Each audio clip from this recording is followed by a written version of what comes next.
Hi friends, welcome back to Manju vlogs. ఈరోజు vlog వచ్చేసి ఇక మా చెల్లె వాళ్ళైతే ఇక చిట్టీలతోటైతే రాముడు సీత ఆడుతున్నారు. వాళ్ళు ఎలా ఆడుతున్నారు, రైట్ ఆడుతున్నారా, రాంగ్ ఆడుతున్నారా, ఎలా ఆడాలని ఎక్స్ప్లెయిన్ చేస్తున్నా. ఇక మీరు కూడా ఎప్పుడైనా ఆడి ఉన్నట్లయితే కమెంట్ చేయండి. ఇక మా చెల్లె వాళ్ళు చూడుర్రి, ఇక మంచిగా చిట్టీల పైన రాసుకొని మంచిగా రాముడికి అయితే 1000, సీతకి అయితే 0, లక్ష్మణ్కి అయితే 900, ఆంజనేయ స్వామికి అయితే 800. వీళ్ళు 4 మెంబర్స్ ఆడుతున్నారని 4 చిట్టీలు అయితే రాసుకున్నారు. వీళ్ళు చిట్టీలు వేయంగానే చూడండి, రాముడు ఎప్పుడైనా సీతని వెతుకుతారు కదా, ఇక మా చెల్లె వాళ్ళ అయితే సీతనే రాముని వెతుకుతుంది. అలా కాదన్నా కానీ స్కూల్లో మేము ఇలాగే ఆడినాం అక్క, మేము ఇలాగే ఆడతామని ఆడుతున్నారు.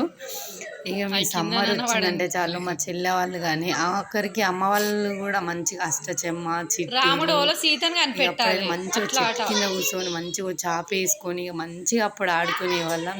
ఎప్పుడైతే ఇక సమ్మర్ వచ్చింది కదా, ఇక మంచి సెల్ ఫోన్లు చూసుడు, ఇక టీవీలు చూసుడు అలా అలవాటు అయిపోయింది.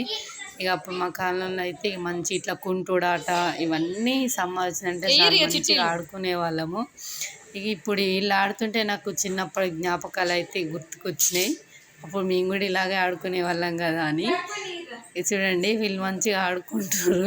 ఎవరికి వచ్చింది రాముడు, ఎవరికి 1000 వచ్చింది అంటే నాకే రా అంటారు వాళ్ళు. చూడండి మధ్యలో మా నాన్నగారు చూడుర్రి, చీటీ చీటీ నాకి అంటుండు. నువ్వు ఆడొద్దు, నువ్వు చిట్టి చెప్తావని మా చెల్లె వాళ్ళు అయితే అస్సలు ఇస్తలేరు. ఇక చూడుర్రి, నాకైతే అప్పుడు జ్ఞాపకాలు అయితే గుర్తుకొచ్చినాయి. అప్పుడైతే మేము మంచిగా ఆడుకునే వాళ్ళము. ఇప్పుడైతే ఇక టీవీలని ఫోన్స్ అని అవి చూడడం అయిపోతున్నది. ఏం ఆటలు లేవు, ఏమైనా మొబైల్స్ గేమ్ ఆడుతున్నారు. ఇక అప్పటి రాముడు సీత అయితే మా చెల్లెలు ఇప్పుడు చూసిన. మీరు కనుక ఆడినట్లయితే కామెంట్ చేయండి ఫ్రెండ్స్. బాయ్.